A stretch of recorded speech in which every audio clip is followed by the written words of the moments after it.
Chứ đến trước thì quan trọng gì?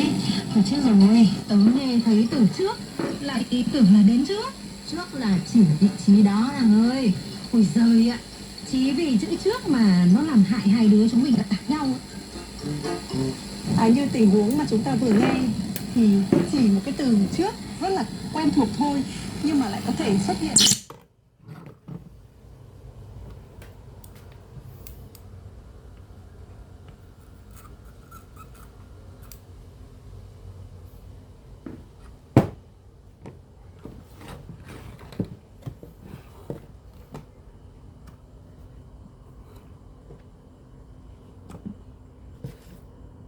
Vị trí của cây hồng mai.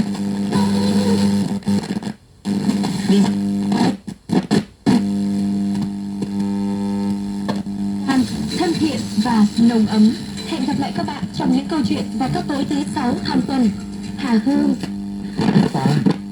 Cuối cùng, còn bạn gác lại những bộn bề.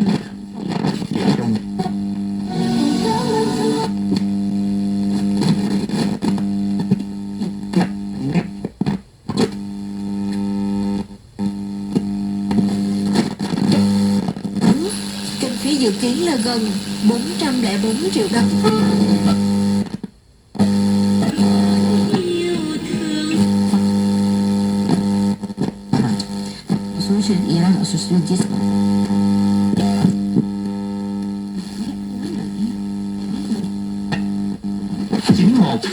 chín một tại thành phố Hồ Chí Minh và 02437 9191 tại Hà Nội.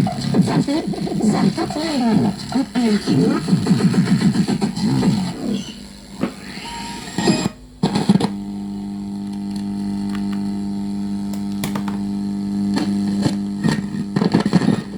Đường Kim 91.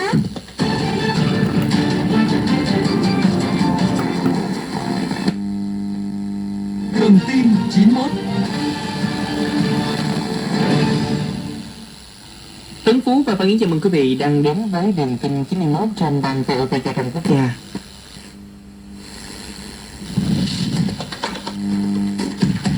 Câu chuyện nào đã được kể trên VOV Giao thông? Tin tức nào còn đọng lại cuối ngày? Đón nghe đường Kim 91 để không bị cuốn theo dòng chảy thông tin, để khép lại một ngày đầy ý nghĩa.